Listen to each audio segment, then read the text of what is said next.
Nah kebetulan waktu itu hujan deras, saya posisi bawa bayi masih kecil umur 3 bulanan, badannya kurang enak, hangat badannya. Nah ketemulah saya sama tetangga, waktu itu tetangga bawa mobil truk, saya diajak sama dia, sedangkan suami saya masih bawa motor. Di tengah perjalanan karena kondisi hujan deras kami terpisah.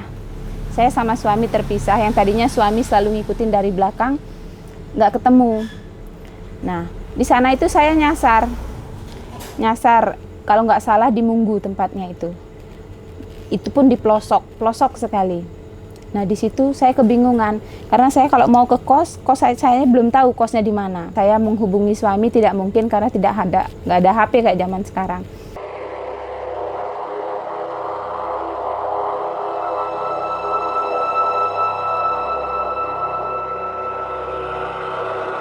Assalamualaikum Bun. Waalaikumsalam warahmatullahi wabarakatuh. Bisa diperkenalkan sebelumnya dengan Bunda siapa dan sebelumnya agama apa? Nama saya, dulu agama saya Hindu. Nama saya waktu Hindu Loputu Murniati. Sekarang setelah masuk Muslim nama saya Wulan Murniati. Bun, bisa ceritakan perasaan dan kehidupan Bunda seperti apa sebelum mengenal Islam? Sebelum mengenal Islam ya, gimana ya, saya merasa biasa aja sih, karena kan saya lahirnya memang di Hindu, di agama Hindu, jadi nggak ada bebannya. Cuman bedanya sekarang setelah saya masuk Muslim itu kebanyakan doa-doa saya itu terkabulkan, itu aja sih bedanya. Terus dari agama Hindu itu Bunda tertarik untuk mengenal Islam itu dari mana, Bun? Kalau awalnya sejujurnya saya sebelum nikah belum ada niat untuk masuk Islam. Belum ada ketukan jiwa untuk pengen masuk Islam. Ya bisa dibilang dulu awalnya sebelum masuk Muslim itu saya karena rasa cinta saya sama suami awalnya. Oh, jadi berarti awalnya karena cinta ya? Belum, tidak karena niat masuk Muslim, tidak. Setelah menikahlah baru saya pengen dan mulai mendalami agama Islam itu kayak apa. Bunda menikah gitu, calon suaminya mengenalin Bunda Islam atau suruh Bunda belajar dulu tentang Islam? Jujur saja kalau itu belum, tidak pernah diajarin, cuman paling cuma ngomong begini aja. Nanti seandainya kamu betul-betul jadi istri saya, mau nggak kamu pindah agama ke agama Islam? Karena tidak mungkin kalau nanti kita menikah kita beda agama, kasihan anak-anak kita. Seperti itu. Terus tanggapan Ibu gimana? Tanggapan saya ya, apa ada berpikir Islam itu nanti gimana? Ya, atau perasaan ada perasaan begitu, ada. Saya berpikir begini, apakah iya aku bisa? Soalnya kan aku nggak pernah belajar tentang agama Islam. Pertanyaan-pertanyaan itu selalu ada, timbul selalu ada ya. Seperti itu, iya. Karena kan jujur aja niat awalnya kan belum kepikiran untuk kepengen masuk Islam itu, tidak. Jadi ya seperti itu. Ada pertanyaan-pertanyaan sendiri di hati saya yang lama-kelamaan saya bisa jawab sendiri dengan niat saya yang kepengen setelah menikah, setelah menikah terus mau dibawa kemana agama saya, sedangkan saya sekarang sudah baca syahadat, terus niat-niat untuk belajar ke agama Islam itu ada, dan alhamdulillah perasaan saya lebih nyaman sih, lebih banyak tenangnya setelah masuk Muslim daripada dulu. Ya semua agama sama, intinya semua agama sama, tapi perasaan ayem saya itu ada di sekarang. Udah di sekarang.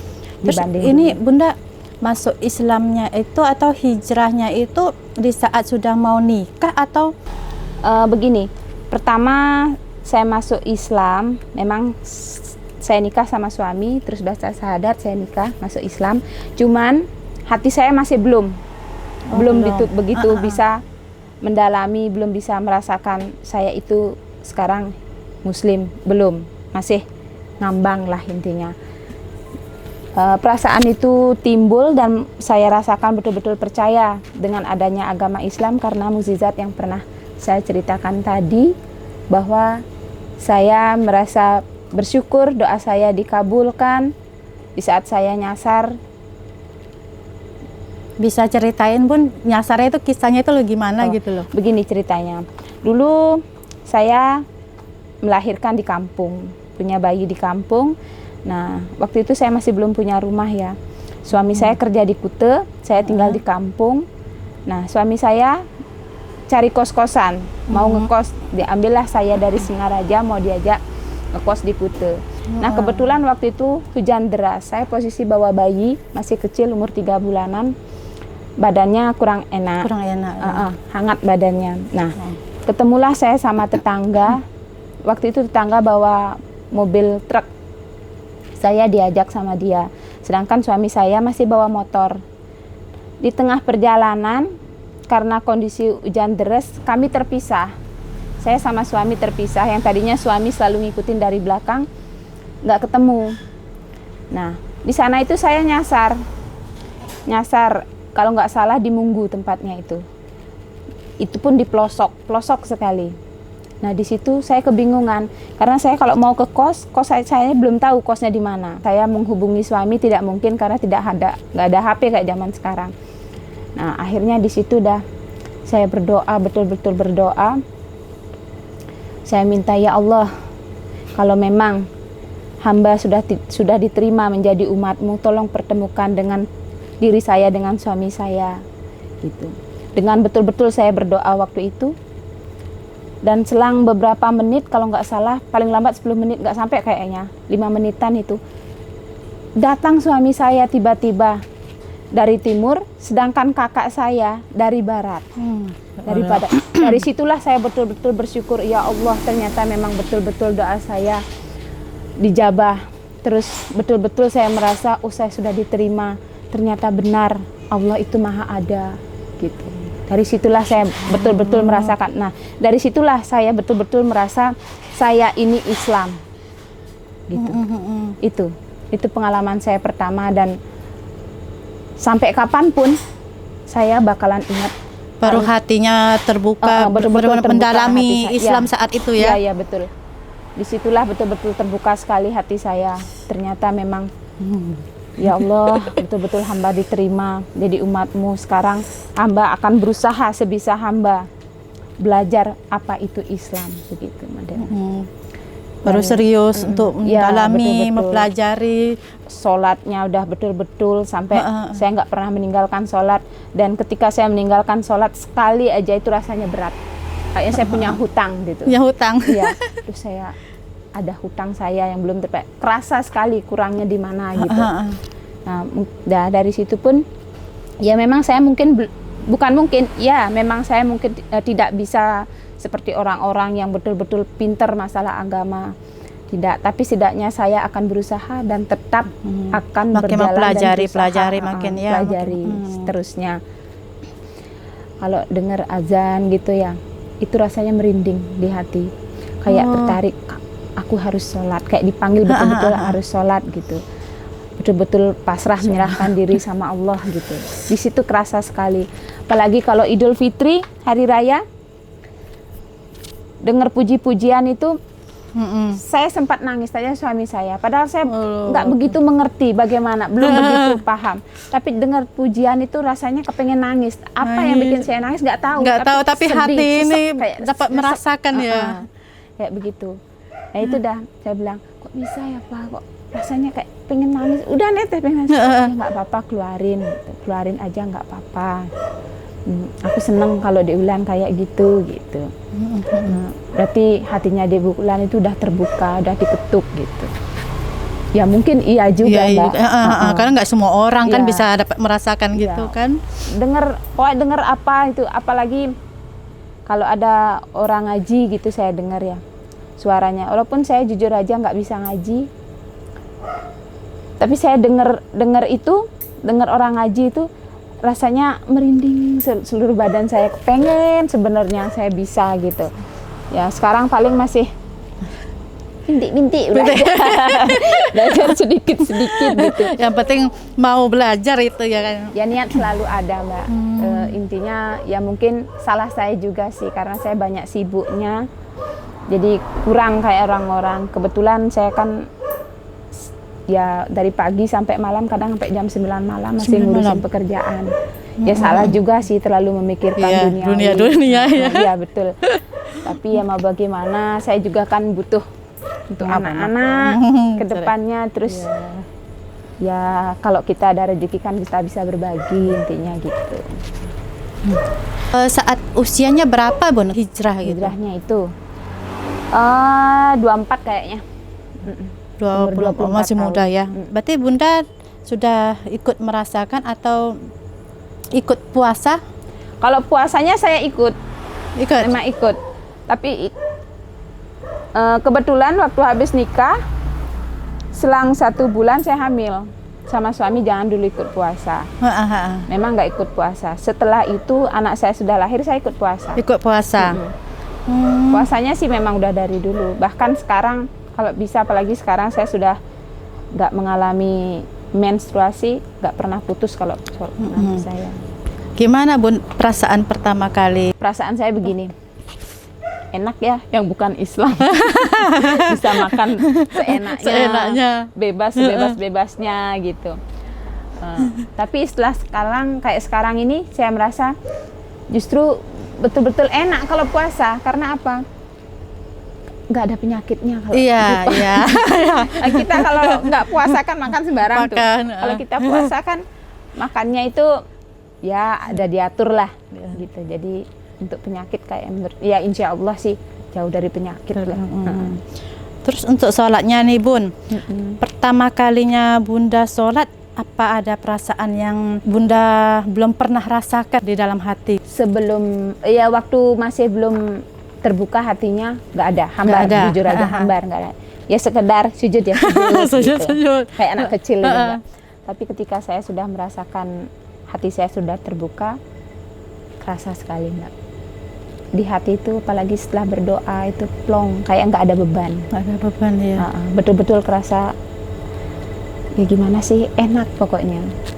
Apalagi setelah seperti yang saya ceritakan tadi, ketika saya ada masalah, saya bawa ke sholat, saya bawa berdoa gitu, betul-betul kerasa beban itu hilang gitu. Kadang kayak di hati itu rasanya ya sudahlah jalanin aja gitu. Ada nggak rasa beratnya untuk sholat? Kadang-kadang iya, mungkin kalau pas kalau pas badan kurang sehat. Tapi kembali lagi saya berpikir begini, ini ujian. Ini pasti godaan setan ini. Jangan sholat. Gitu. Ya saya paksa. Ya harus bangun, memang itu udah kewajiban. Luar biasa Bun. Ya Bun, mungkin di sini nih ada pemirsa yang pengen tahu nih, ada nggak cobaan atau ujian setelah Bunda mualaf selain cobaan yang tadi Bunda ceritain gitu? Nyinyiran dari tetangga misalkan, terutama tetangga waktu saya masih kos ya, waktu belum tinggal di sini, waktu saya kos, kayak tetangga itu memilih, ngelihat saya itu seakan-akan gimana ya? Mereka kan semua mayoritas Hindu ya, kayak nggak begitu kurang bersahabat. Tapi saya oke-oke aja, nggak peduli. Kamu saya. Gitu. Terus ada nggak cobaan dari keluarga saat Bunda mau hijrah masuk Islam? Ya, awalnya dari kakak kandung saya, kakak saya yang laki-laki kurang setuju. Dia bahkan bilang kalau saya itu bikin malu keluarga besar, nggak tahu diuntung, nggak ngerti disayang, ya modelnya begitu-begitulah. Cuman ya gimana ya Mbak, ya seperti yang saya bilang tadi, karena saya sudah kadung sayang sama suami, terus ya alhamdulillah yang pertama menyadarkan itu kan bapak saya. Sekarang bapak saya udah almarhum.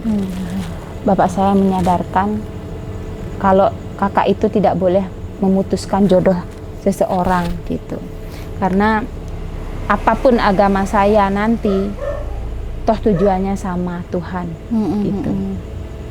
Ya dari situ itu aja sih sebenarnya yang menentang. Ya memang sih agak lama prosesnya dia untuk membaik ke saya. kayak model ya itu dah Mbak, kayak disisihkan gitu kalau ibaratnya, kayak barang-barang nggak berguna nggak gitu. berguna, suruh keluar.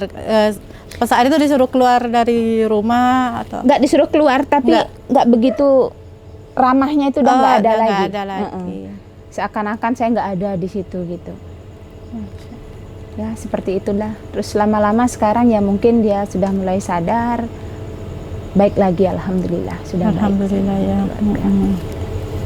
Terus Bun, untuk perasaannya nih ya Bun ya, ada nggak perbedaan yang Bunda rasakan sebelum dengan sesudah Bunda jadi mualaf? Kalau perasaan sih nggak begitu ngaruh Mbak, karena apa ya, saya tuh orangnya enjoy Mbak, nggak begitu mikirin orang. Perasaan misalkan ya paling ketika saya pakai baju muslim, saya mau keluar, saya merasa anggun aja gitu. Merasa lebih anggun ya? Merasa lebih anggun ya. Terlindungi. Saya merasa ini loh saya gitu. Maksudnya ya kalau maaf sekali ya, bukannya gimana, kalau dari penampilan terutama kalau waktu masih Hindu kan pakai kebaya tapi lengannya panjang tapi kan aurat masih kelihatan. Iya, masih gitu kelihatan. Itu sih yang sangat membedakan bagi saya. Nah, ketika saya berpakaian muslim yang betul-betul tertutup, ini bedanya saya dengan itu gitu. Iya. Nah, di situ perasaan saya, ini bedanya. Kalau saya sudah memakai pakaian muslim saya betul-betul tertutup gitu. Kalau dulu kan baju kebaya itu, maaf bukannya saya ngejelek-jelekin, baju kebaya itu memang panjang segini tapi aurat masih kelihatan. Iya. Nah, kalau baju muslim walaupun terkadang kita makainya segini biar nggak, tapi dia tertutup Ya. Itu sih bedanya Mbak. Jadi ketika saya berpakaian muslim itu saya merasa bangga dengan diri saya. Ini saya lebih kelihatan lebih cantik ya, lebih anggun. Dengan agama saya yang sekarang, beginilah penampilan saya gitu. Jadi merasa lebih anggun, merasa lebih ya dihargai orang lah. Gitu. Oke Bun, berarti orang tua, saudara semuanya masih agama Hindu. Semua ya. Hindu sekarang. Pernah nggak kepikiran untuk mengenalkan Islam kepada orang tua atau orang-orang tercinta gitu? Kalau masalah itu udah sering Mbak. Maksudnya saya sih nggak langsung bilang agama Islam itu baik, agama Islam itu begini. Melalui perbuatannya atau apanya? Ya, kalau saya begini, kayak kemarin ada ibu saya tinggal di sini. Maaf sekali ya, bukan maksud saya pamer, enggak. Kan setiap hari saya kan harus saya isi itu, saya pakai takran saya sendiri setiap hari, tidak boleh tidak. Ibu saya bertanya, kenapa harus begitu? Gitu. Nah, bukan harus Mek, saya kan manggilnya Mek, bukan ibu. Bukan harus Mek, ini dari niat kita sendiri, kayak gitu. Sekarang kita dapat rezeki dari Allah, di luar sana banyak anak-anak yang nggak makan. Iya. Nah, gitu. Terus siapa tahu dengan saya bantu, walaupun tidak banyak, 1.000, 2.000, 30.000, 40.000 per hari, atau berapapun saya bisa, cukup untuk dia makan sekali, itu sudah bagus, saya bilang gitu. Makanya intinya kalau saya sama suami, saya bersyukur bisa makan.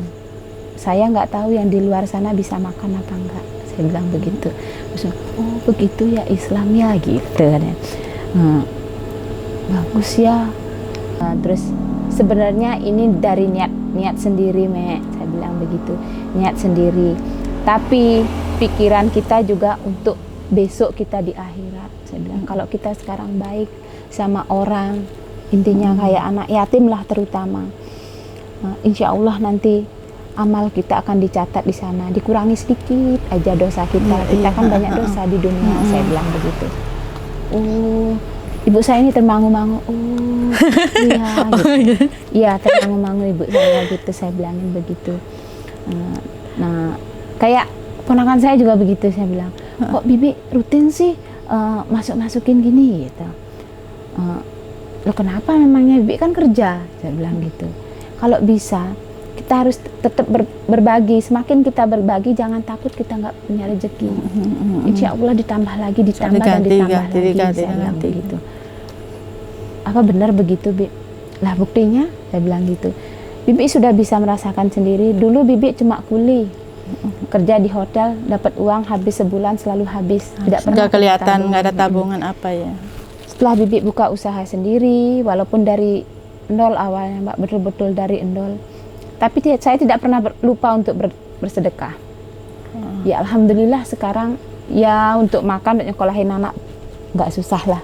Dahsyatnya sedekah ya. Nah itu makanya saya bilang begitu. Jangan takut kurang rezeki kalau kamu berbagi, saya bilang begitu. Oh begitu ya. Itu dah yang saya bikin saya kagum sama Islam gitu. Terus untuk ibunya apa sampai saat ini masih belum tergoyahkan hatinya? Nah, kalau ibu saya nggak kayak apalagi sekarang kan sudah tua, tua ibu saya. Nah kalau seandainya sekarang ikut kakak saya dia, karena bapak sudah nggak ada kan. Saya juga nggak mau memaksakan, walaupun saya ada niat seperti itu, cuman saya memberitahukan kebaikan aja. Intinya kalau ibu saya ada rezeki atau keluarga saya ada rezeki, marilah berbagi gitu. Cuman saya beritahukan kebaikan aja. Siapa tahu dengan itu kan kita sebagai nganu juga nggak boleh maksa, tapi kasih jalan aja. Kalau memang dia masuk ya alhamdulillah kan gitu. Ya intinya seperti itu Mbak. Tapi ya kembali lagi sama mereka kan gitu. Pokoknya intinya kita jangan menutup diri. Itu intinya Mbak. Apa yang kita tahu tentang kebaikan, ya kita share aja, saling kita aja ke keluarga, ke saudara. Kalau menurut saya sih begini, karena dalam agama Islam itu harus begini ya, model begitu aja Mbak. Jadi mereka kan biar terbuka sendiri hatinya. Karena saya sendiri juga agak susah dulu membuka hati kan. Iya. Ya itu. Ya, karena mungkin karena sudah adat juga kan. Bayangkan saya dari kecil dididik Hindu. Didikan saya betul-betul Hindu pol kan. Seperti itu. Jadi untuk berubah itu memang bohong kalau saya bilang saya cinta Islam sebelum menikah. Saya bohong. Emang kenyataan saya pertama saya masuk Islam itu awalnya bukan dari hati. Karena cinta. Karena cinta saya dulu, karena cinta saya, bukan karena dari niat mau masuk Muslim gitu. Itu kalau dari saya nggak mau membohongi publik. Kenyataannya memang saya awalnya bukan karena niat masuk Muslim, karena mencintai suami saya gitu. Tapi syukur dapat hidayah dari situ baru mendalam. Ya itu dah nilai plus-plusnya insya Allah. Oke Bun, mungkin ada teman-teman kita atau pemirsa yang masih ragu atau kurang yakin untuk hijrah atau masuk Islam ya. Bisa nggak Bunda memberi sedikit dukungan atau saran untuk mereka? Kalau menurut saya, kita tidak akan pernah merasakan ketika kita tidak mau mencoba. Itu kalau menurut saya. Nah kalau kita modelnya kayak saya kan awalnya kan saya nggak mencoba, tidak coba untuk mendalami. Nah, makanya hati saya nggak terbuka. Nah ketika saya betul-betul merasakan hidayah itu ada, di situ akan terbuka sendiri hatinya, kayak saya, bahwa inilah saya dengan agama saya yang sekarang. Saya sudah diterima, saya merasa sudah diterima, saya merasa disayang sama Allah karena doa saya yang di saat saya betul-betul kejepit, kesusahan, betul-betul dijawab. Bahkan nggak cuma satu orang yang datang, seperti omongan saya, langsung 2 orang, betapa besarnya itu. Berarti kita harus berusaha mencari hidayah, dengan berusaha juga semua ya. Nggak mungkin kita hanya duduk aja gitu kalau kan. Kalau kita cuma duduk nggak mungkin tahu. Ya setidaknya kalau masih belum yakin, dekatilah orang yang sudah bisa, atau setidaknya cari buku untuk pelajari sendiri gitu. Kalau menurut saya seperti itu. Alhamdulillah, tak terasa kita sudah akhir acara ngobrol santai ya Bun. Terima kasih banyak Bunda atas waktunya. Sama-sama. Semoga kita semua bisa terinspirasi dan memetik hikmah dari kisah Bunda. Dan semoga kita semua bisa istiqomah dalam menjaga hidayah dan menjalankan perintah agama. Cukup sekian dari kami dan mohon maaf jika ada silap kata. Wassalamualaikum warahmatullahi wabarakatuh.